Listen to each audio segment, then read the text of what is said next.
It's the war that for over 70 years was never supposed to happen. On February 28th, 2026, the long shadow war between the United States and Iran finally exploded into open conflict, threatening to drag the world into a new global crisis. It began with Operation Epic Fury, a massive joint American and Israeli strike that targeted the heart of the Iranian regime. The opening salvo of nearly 900 strikes in the first 12 hours saw the death of Iran's supreme leader Ali Khamenei and triggered a retaliatory firestorm of hundreds of missiles and drones across the Middle East. But this wasn't a sudden escalation. It was the climax of a story written over decades, a relationship that went from close friends to bitter enemies. 4 game-changing blunders, from a secret coup to a broken promise, helped pave the road to this conflict.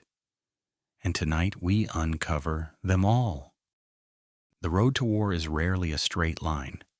It's a winding path, paved with miscalculations, betrayals, and moments where history could have turned, but didn't. The story of the United States and Iran is a textbook example. It's hard to imagine now, but these two nations were once close allies. In fact, the United States helped Iran build its very first nuclear reactor under the Atoms for Peace program.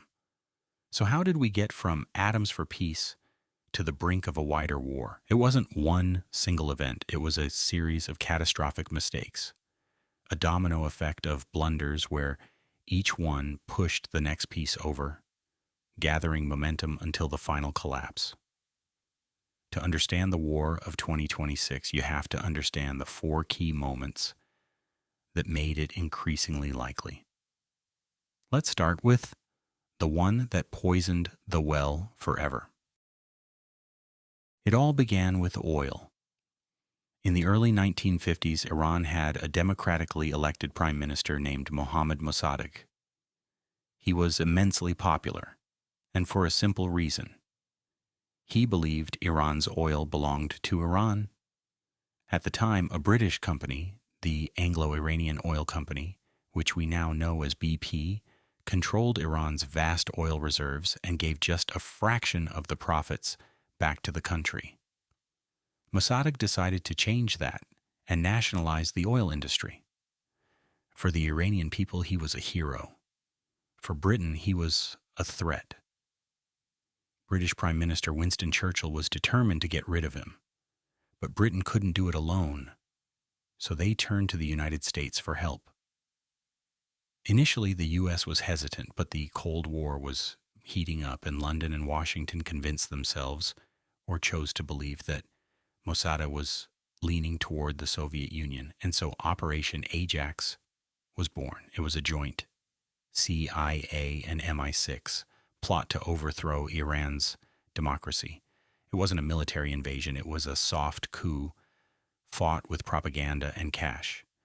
The CIA hired mobs to stage violent pro-Shah riots in the streets of Tehran, creating an illusion of chaos. The plan worked. In August 1953, Mosaddegh was arrested, and the Shah, Mohammad Reza Pahlavi, a monarch friendly to the West, was installed as the absolute ruler of Iran. For the US and UK, it was a short-term victory. They secured the oil, and the Shah became a key ally in the Middle East, a friendly monarch on a geopolitical chessboard. But for Iranians, it was a deep and lasting wound. Their experiment with democracy had been crushed by foreign powers, all for the sake of oil. This single act planted a seed of profound anti-American resentment that would fester for decades, creating fertile ground for the explosive revolution that was to come. It was the first domino to fall. For the next 26 years, the Shah ruled Iran, backed by the United States. But beneath the surface, the anger that began in 1953 was boiling. The Shah's regime was widely seen as corrupt and brutal, a puppet of the Americans. This resentment finally erupted in 1979 with the Iranian Revolution. The Shah was overthrown and a new, radically different leader returned from exile to take power, Ayatollah Ruhollah Khomeini. The relationship with America was already shattered, but one event would burn the bridge to the ground. After fleeing Iran, the terminally ill Shah was admitted to the United States for medical treatment. To many Iranians, this was the ultimate insult, seen as the U.S. harboring the dictator who had oppressed them for decades.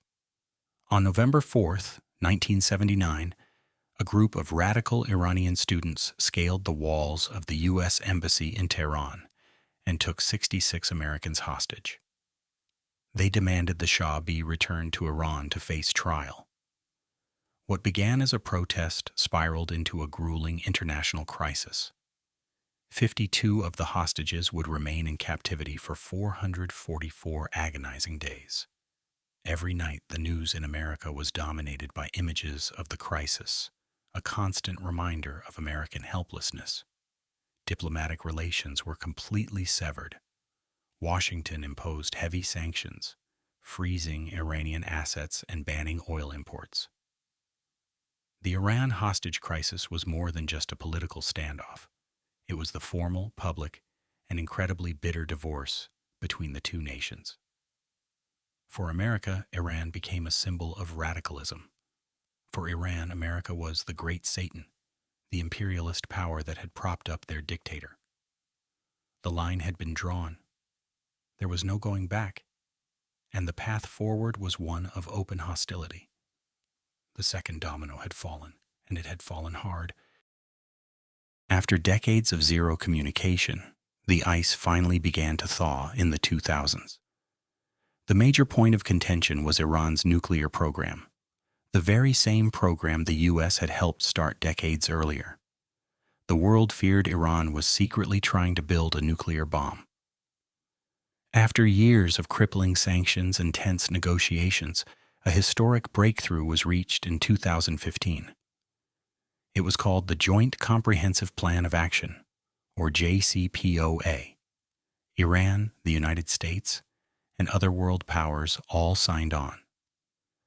Under the deal, Iran agreed to drastically limit its nuclear activities and allow intrusive international inspections to verify it couldn't build a weapon. In exchange, the crushing economic sanctions that had crippled its economy would be lifted. It was a landmark diplomatic achievement. It wasn't a treaty of friendship, but it was a functional agreement that pulled the world back from the brink of another war. For a few years it worked. International inspectors repeatedly confirmed that Iran was holding up its end of the bargain. But the deal was deeply controversial in the United States. In 2018, President Donald Trump called it a horrible, one-sided deal and unilaterally withdrew the United States.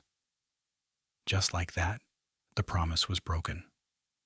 All the sanctions were reimposed, and then some as part of a new maximum pressure campaign designed to suffocate the Iranian economy. To Iran, this was the ultimate betrayal. They had complied with a difficult agreement, only to have the United States tear it up and punish them anyway. The message to hardliners in Iran was clear. America's word could not be trusted. For many, the collapse of the nuclear deal felt like the point of no return. It destroyed the one diplomatic bridge that had been carefully built between the two countries. It empowered hardliners in Iran who'd always said the Americans could never be trusted. And it put Iran's nuclear program back on the fast track without the oversight of international inspectors. The third domino had toppled, setting the stage for a more direct confrontation. After the U.S. withdrawal from the JCPOA in 2018, the situation entered a new and dangerous phase. The maximum pressure campaign from Washington was met with a maximum resistance campaign from Tehran. Freed from the constraints of the nuclear deal, Iran began enriching uranium to higher levels, moving closer to the ability to produce a weapon. But the real battle was fought in the shadows. For years, the U.S. and Iran had been engaged in a series of proxy wars across the Middle East. Iran armed and funded groups like Hezbollah in Lebanon and the Houthis in Yemen, using them to project power and bog down the United States and its allies.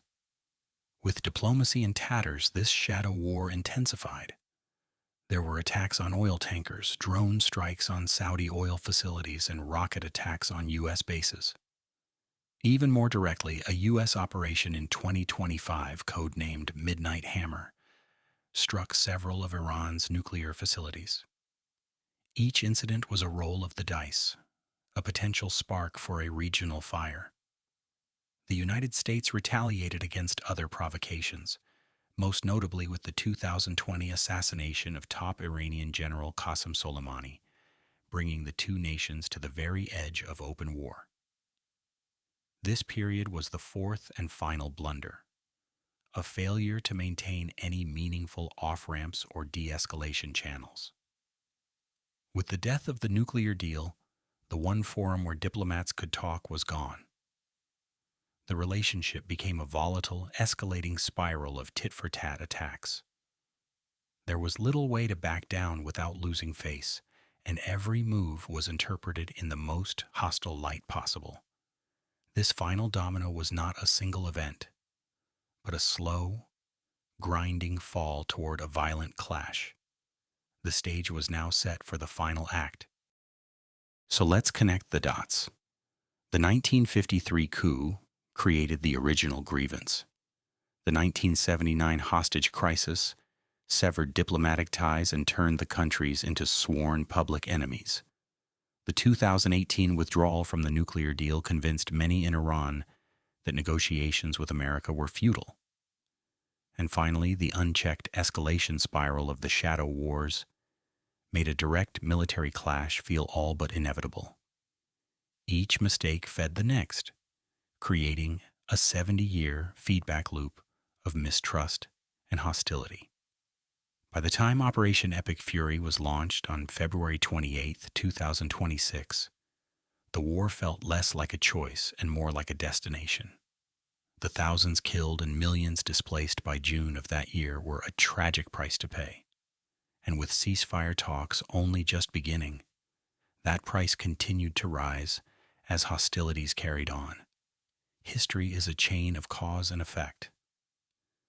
And this conflict is a powerful reminder of how decisions made decades ago can lead to catastrophic consequences generations later.